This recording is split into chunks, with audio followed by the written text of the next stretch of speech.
నిన్న మా గౌరవ ఎమ్మెల్సీ కవితమ్మ గారు నిజామాబాద్ ఎంపీ అరవింద్ని ఉద్దేశించి అన్న మాటల్ని నేను 100% పూర్తిగా సమర్థిస్తా ఉన్నా. నేను ఎందుకంటే ఇంకా తెలుగు డిక్షనరీలో అంతకంటే ఎక్కువ ఏమన్నా పదాలు ఉంటే కూడా, ఇంకేమైనా ఎక్కువ తిట్లు ఉంటే కూడా అవన్నిటికీ ఈ అరవింద్ అర్హుడే అని చెప్పి నేను భావిస్తూ ఉన్నా. ఎందుకైనా ఆయన వ్యవహార శైలి, ఆయన మాట్లాడే భాష అవన్నీ కూడా అట్లనే ఉంటున్నాయి.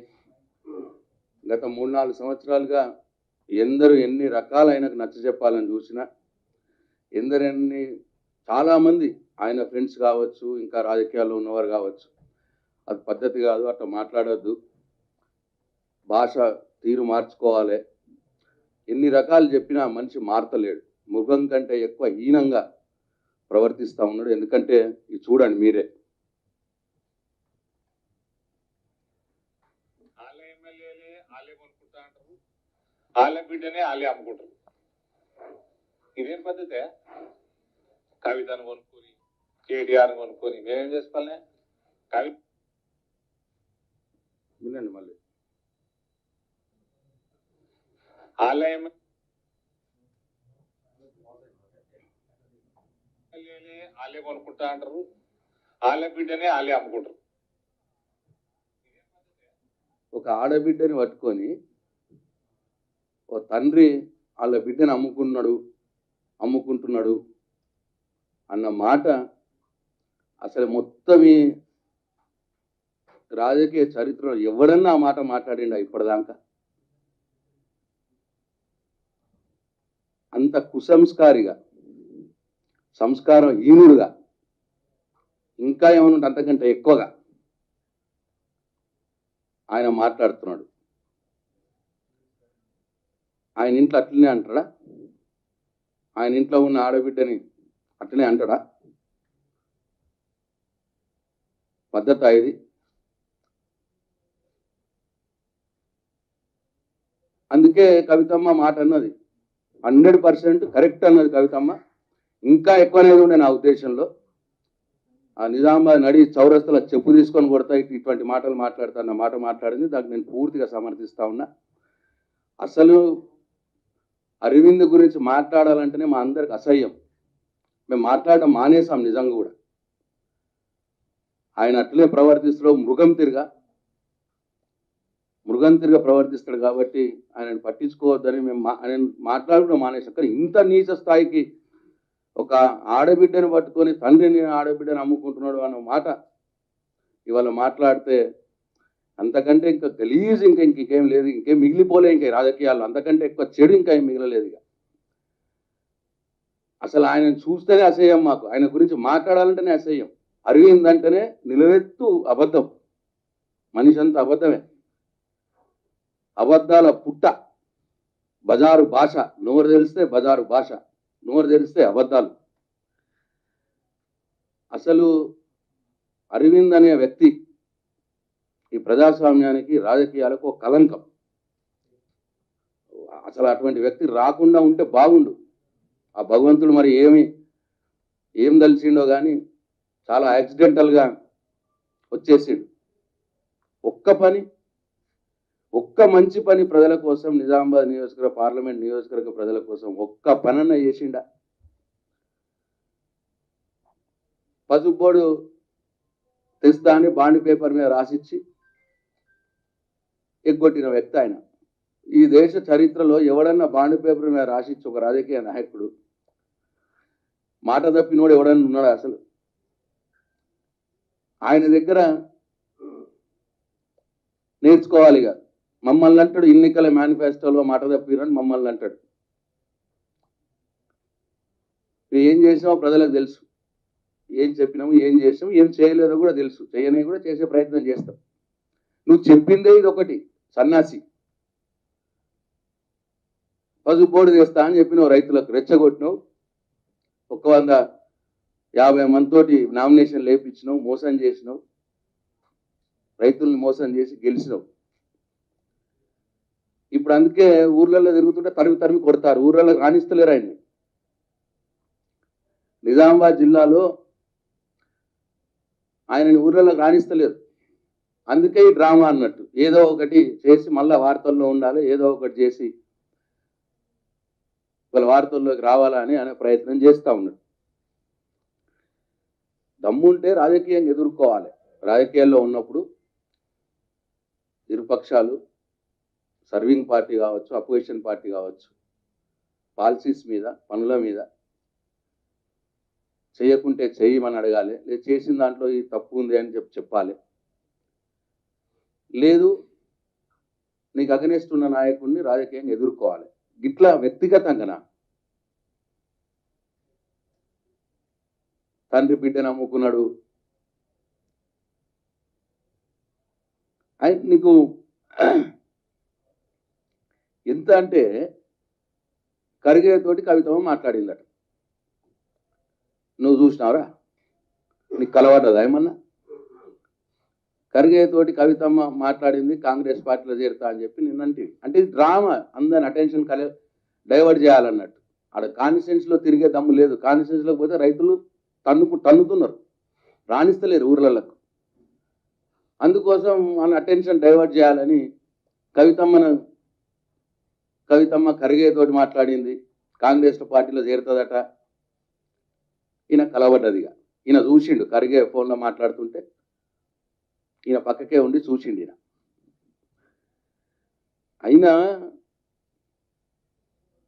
కవితమ్మ కావచ్చు, కేటీఆర్ కావచ్చు, కేసీఆర్ గారు ఉద్యమంలో ఉన్నప్పుడే అమెరికాలో మంచి స్థాయిలో ఉన్నవాళ్ళు, సెటిల్ అయిన వాళ్ళు, ఉద్యమంలో తండ్రికి చేదోడు వాదోడుగా ఉండాలి అని చెప్పి వచ్చి ఉద్యమంలో పాల్గొన్న వ్యక్తులు వారిద్దరు. అవన్నీ అమెరికాలో ఉన్నటువంటి అన్నిటిని వదిలేసుకొని తెలంగాణ స్వరాష్ట్ర సాధన కోసం తండ్రి చేస్తున్న ఉద్యమంలో వచ్చి పాలు పంచుకున్నారు. మనందరికి కళ్ళకు సాక్ష్యం. 2006లో కవితమ్మ, కేటీఆర్ గారు అమెరికా నుంచి వచ్చి 2014 దాకా 8 సంవత్సరాలు ఉద్యమంలో పనిచేసిన వ్యక్తులు వాళ్ళు ఎందుకు పార్టీలో ఉండరు? ఉద్యమంలోనే కష్ట సమయంలోనే తండ్రితోటి కలిసి ఉన్న వాళ్ళు తండ్రికి చేదోడు వాదోడుగా వచ్చిన వాళ్ళు ఇవాళ తండ్రిని విడిచి ఎందుకు పోతారు? పోతారు, పోయేటోళ్ళు కూడా ఉన్నారు. నీ ఫ్యామిలీయే. నువ్వు బీజేపీలా, నీ తండ్రి ఇంకా టీఆర్ఎస్లోనే, లేదు ఇదేంటో పాడైండో తెలియదు. నీ అన్న కాంగ్రెస్లా. మీ కుటుంబంలో 3 పార్టీలలో ఉన్నారు. అట్టనే కేసీఆర్ కుటుంబం కూడా అట్లే ఉంటుందేమో అని అనుకుంటున్నావు నువ్వు. అందుకే ఆ దిక్కుమాలిన మాటలు మాట్లాడినావు. నీ కుటుంబం దిక్కుమాలిన చరిత్ర నగ్నంగా చూస్తున్న రాష్ట్ర ప్రజలంతా. ఒక కుటుంబంలో 3 నాయకులు ఉంటే 3 పార్టీలలో ఉన్నది నీ కుటుంబం. నువ్వు వేరేల మీద దుమ్మెత్తు పోస్తా ఉన్నావు, ఇష్టం ఉన్నట్టు మాట్లాడుతావు. కేసీఆర్ గాని వాడు వీడు తండ్రి లాంటి వయసు ఉన్నది, నోరుకు అడ్డు లేదు, అదుపు లేదు, పిచ్చి కుక్కలకి.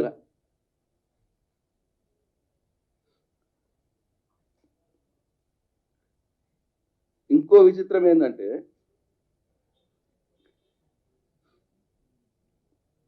కేసీఆర్ను కవితమ్మను ఇష్టం వచ్చినట్టు మాట్లాడితే వాళ్ళకి అభిమానులు ఉంటారు, భరించేంత భరిస్తారు. ఎవరికో ఎక్కడైనా కోపం వస్తే పోతారు, కోపంతో నీటి మీద పోయినరచ్చు. ఊకుంటారా? తండ్రి బిడ్డ నమ్మిండో అంటే ఊకుంటారా? అభిమానులు ఊకుంటారా? ముసలోడు అని ఇష్టం ఉన్నట్టు మాట్లాడితే కేసీఆర్ని ఊకుంటారా అభిమానులు? ముసలోడు, వాడు, వీడు పోతారు. కోపం వచ్చిన వాళ్ళు, నీ మీద కోపం ఉంటే నీ ఇంటికి పోతారు. ఇక ఆడ లోపల ఫోటోలు బలగొట్టిరు, ఎవడు బలగొట్టిరో ఎవరికి తెలుసు. పోనైతే పోయినరు కోపంతో. అభిమానులు, కేసీఆర్ అభిమానులు, కవిత అభిమానులు పోయిండొచ్చు కూడా.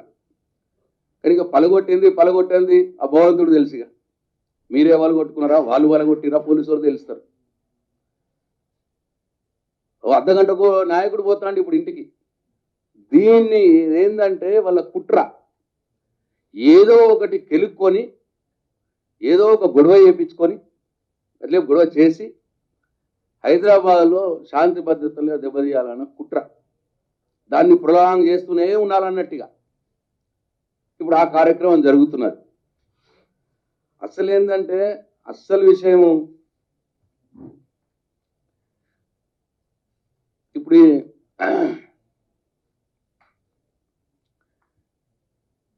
ఎమ్మెల్యేల కొనుగోలు ఆ కేసు ఉంది కదా, అది మంచిగా నడుస్తున్నది. ఇప్పుడు ఇక దిగుతా ఒక్కొక్కడు వస్తున్నారు దాంట్లో ముగ్గులోకి. బండి సంజయ్ గారి చుట్టం వచ్చిండు, ఆయన్నే విమానం టికెట్లు కొన్నాడంట సియాజీకి. బిఎల్ సంతోష్ వచ్చిండు, బీజేపీ జాతీయ ఆర్గనైజింగ్ సెక్రటరీ. ఇట్లా వాళ్ళు కేసులలో ఇరుక్కుంటున్నారు.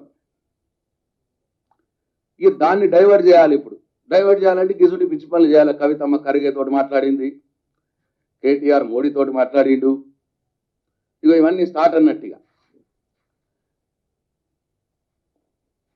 దీన్ని డైవర్ట్ చేయాలా, ఈ ఎమ్మెల్యే కొనుగోలు వ్యవహారం బీజేపీకి మెడ చుట్టుకుంటున్నది అని చెప్పి దీన్ని డైవర్ట్ చేయాలని చెప్పి ఇటువంటి పిచ్చి డ్రామాలు, పిచ్చి సర్కస్లు ఇవాళ అరవింద్ చేస్తూ ఉన్నాడు.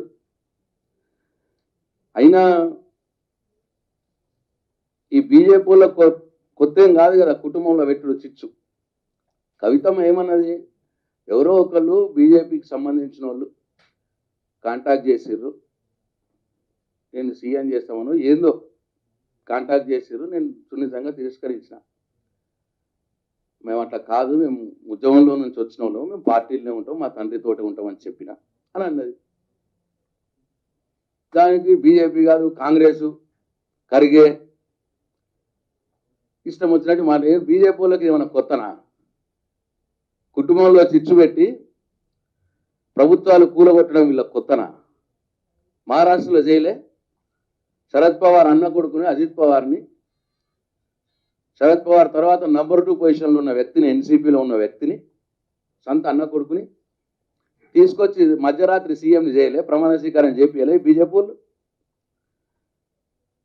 చేపిస్తే మళ్ళీ జీ మీద అంతే, అక్కడ ఉన్న వాళ్ళంతా మళ్ళీ రివర్స్ కాలే? అంటే ఒకటేందుకు చాలా ఉన్నాయి. ఫస్టే ఉత్తరప్రదేశ్లో ములాయం సింగ్ యాదవ్ అన్నని శివపాల్ యాదవ్ అని తిరుగుబాటు చేపిస్తారు వీళ్ళు.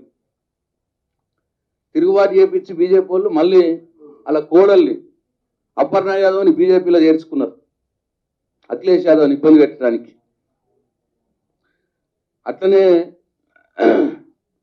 జార్ఖండ్లో హేమంత్ సోరెన్ ఫస్ట్ ఈడీలు పంపించాలి, సిబిఐని పంపించాలి. ఇనలేదనుకో ఈయనకపోతే అలా కుటుంబంలో ఉన్నకొని లాగాలి. ఆడ కూడా అంతే. హేమంత్ సోరెన్ వాళ్ళ వదినని, ఆమె ఎమ్మెల్యే సీతా సోరెన్, ఆమెతోటే ఈడీకి ఫిర్యాదు ఇప్పించారు. ఇప్పుడు శిబి సోరెన్ మీద సొంత అన్న భార్య వదినతోటే హేమంత్ సోరెన్ మీద ఈడీకి ఫిర్యాదు ఇప్పించి ఇప్పుడు ఆ ప్రభుత్వాన్ని కూలగొట్టే ప్రయత్నం చేస్తున్నారు.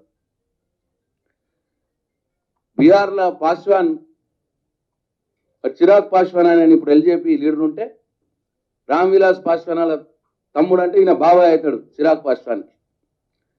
బాబాయ్ పరాస్ పాస్వాన్ తోటి తిరుగుబాటు చేపిస్తారు. చేపించి ఆ పార్టీని మొత్తం కలుపుకుందామని ప్రయత్నం చేస్తారు బీజేపీ వాళ్ళు. ఇట్లా ఒకట యూపీలో అప్నాదల్ పార్టీ, కృష్ణ ఆమె లేడీ, ఆమె తల్లి, ఆమె బిడ్డనేమో అనుప్రియ పటేల్. తల్లికి వ్యతిరేకంగా పార్టీని చీల్చినందుకు బిడ్డకు కేంద్ర మంత్రి పదవి ఇచ్చారు అనుప్రియ పటేల్కి ఈ బీజేపీ వాళ్ళు. అప్నాదల్ పార్టీని తల్లికి వ్యతిరేకంగా పార్టీని చీల్చిపిచ్చి ఆమెను ఇంకో గ్రూప్ పెట్టించి ఆమె కేంద్ర మంత్రి పదవి ఇచ్చారు అనుప్రియ పటేల్కు. ఇవన్నీ కాదా మీరు కుటుంబంలో చిచ్చు పెట్టినాయి?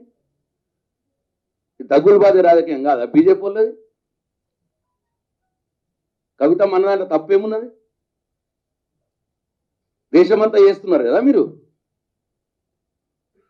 గింత సిగ్గు, శరం, మానం ఏం లేని పార్టీ బీజేపీ పార్టీ. కుటుంబాలలో పెట్టుకుంటా తల్లికి బిడ్డను, అన్నకు తమ్ముణ్ణి కొడుకు తండ్రిని విడదీసి ఆ పార్టీని ముక్కలు చేసి వాళ్ళని కుటుంబంలో ఒకళ్ళని లాక్కొని వాళ్ళకు పదవిచ్చి ప్రభుత్వాన్ని కూలగొడుతున్నావు. దేశమంతా జరుగుతున్నది ఇదే కదా. నేను చెప్పింది ఏమన్నా ఒక్కటన్నా తప్పున్నది అది ఇంట్లో? ఏమంటాడు, ఆ ఇంటి మీదకి పోయినరు, గవర్నర్ గారు ట్వీట్ చేస్తుంది ఇంటి మీదకి పోయినరు అని చెప్పి. మరి పాపం మీ గవర్నర్ గారు ఆ రోజు ఎటుపోయిందండి? కవితమ్మ ఇంటి మీదకి బీజేపీ వాళ్ళు దాడి చేసిన రోజు ఎటుపోయింది ఆమె గవర్నర్ అమ్మ? ఆ రోజు కవితమ్మ ఆడబిడ్డ కనిపించలేదా గవర్నర్ అమ్మకి?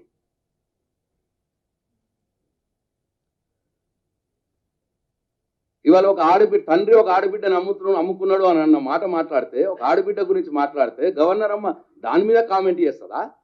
ఎవరో నలుగురు పోయి అమ్మాయిలు పోయి ఎవరో ఇంటి మీదకి పోయి ఏదో చేస్తే దాని మీద కామెంట్ చేస్తుందా? ఆ రోజు ఎటుపోయింది కిషన్ రెడ్డి? కవితమ్మ మీద బీజేపీ వాళ్ళు కవితమ్మ ఇంటి మీద అటాక్ చేసిన రోజు కిషన్ రెడ్డి ఎటుపోయిండు? ఎక్కడ పెట్టుకున్నాడు ముఖం కిషన్ రెడ్డి?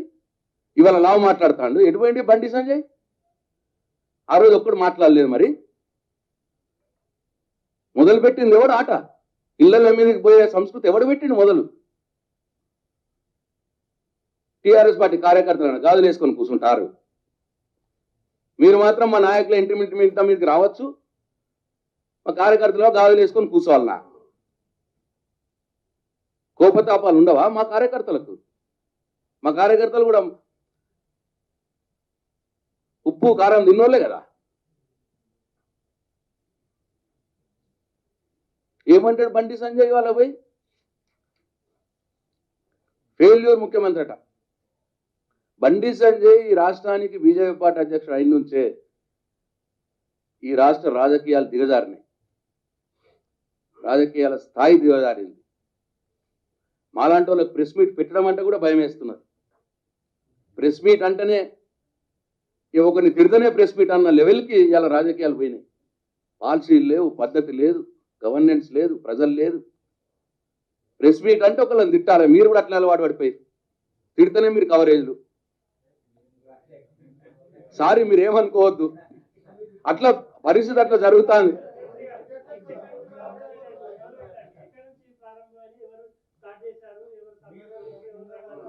వాస్తవమే కదనండి, వాస్తవమే కదండి. ఎవరు తిడుతున్నారు? కాదండి,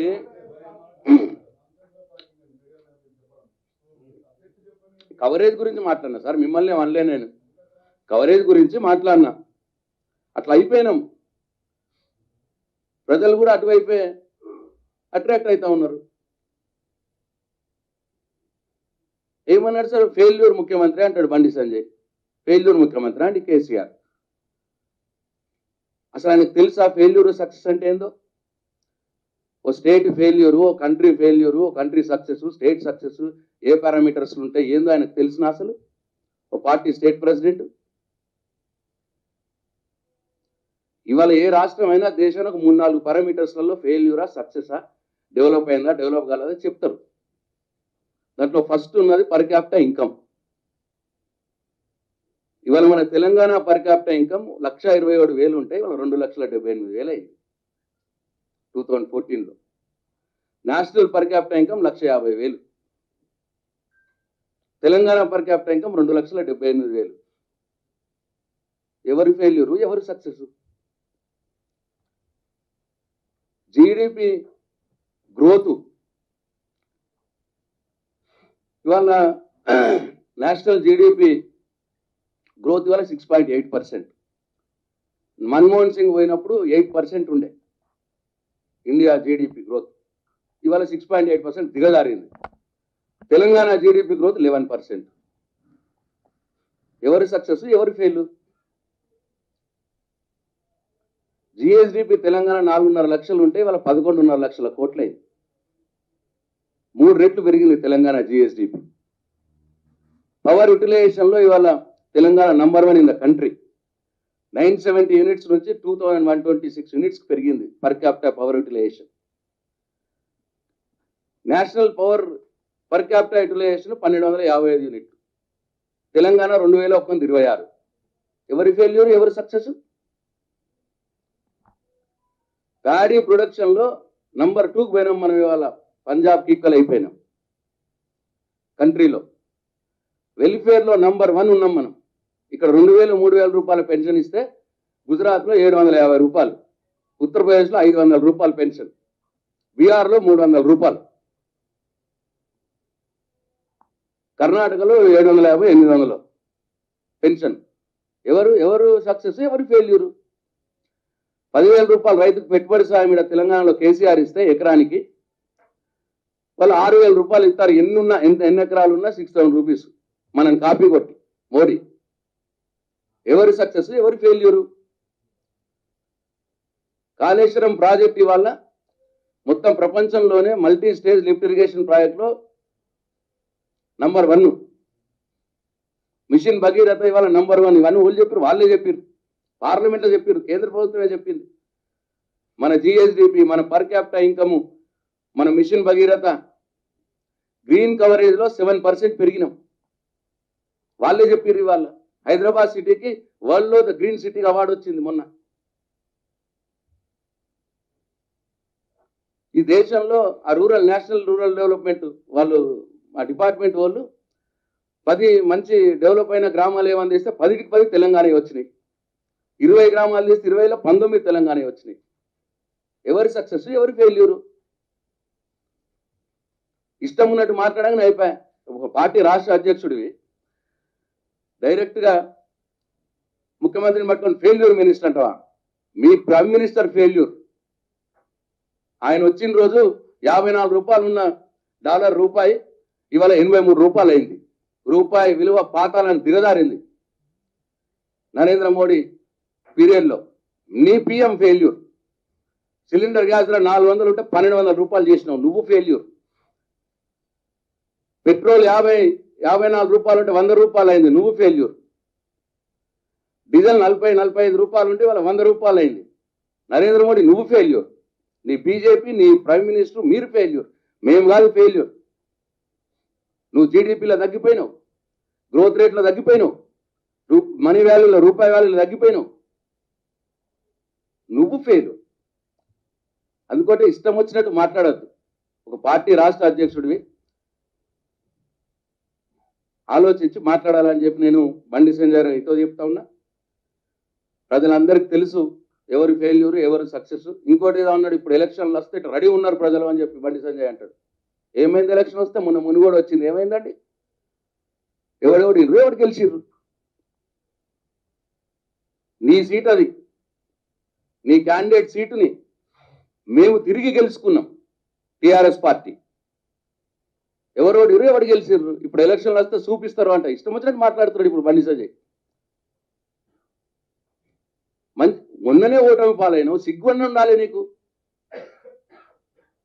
ఆయన బక్రాన్ చేసి, రాజగోపాల్ రెడ్డిని బక్రాన్ చేసి రాజీనామా చేయించి నీ పార్టీలోకి ఏరించుకొని 100-400 కోట్లు గంగల కలిపి రాజగోపాల్ రెడ్డి ఓడిపోతుంది. ఎవరు ఓడిర్రు, ఎవరు గెలిచిర్రు? అందుకే ఒళ్ళు దగ్గర పెట్టుకొని మాట్లాడాలి. అరవింద్, నీకు మాత్రం చెప్తున్నాం, అసలు నీ గురించి మాట్లాడడం కూడా మాకు ఎవరికి ఇష్టం లేదు. అయినా తప్పదు, ఒక ఆడబిడ్డని అట్లా అన్నందుకు మేము రెస్పాండ్ కావాల్సి వస్తున్నది. ఇప్పటి నుంచి ఇంకా నోరు దగ్గర పెట్టుకోకపోతే మాత్రం నేను నిజామాబాద్ జిల్లా ప్రజలు ఉరికించి కొడతారు. ఇది హెచ్చరిక. ఇక లాస్ట్ ఇది నీకు. ఇది పద్ధతిగా మాట్లాడు, పద్ధతిగా రాజకీయాలు చేయి, ప్రజలకు సేవ చేయి. మేము ఒక ఊరికి రూపాయి తీసుకోకపోతే నువ్వో రూపాయి తీసుకురా, మీ నరేంద్ర మోడీ దగ్గరికి వెళ్ళి కేంద్రాన్ని తీసుకొచ్చి డెవలప్ చేయి, ఆనందిస్తాం. అప్పుడు ప్రజలను అడుగుదాం ఓట్లు. వాళ్ళకి ఎవరు నచ్చితే వాళ్ళకి వేస్తారు.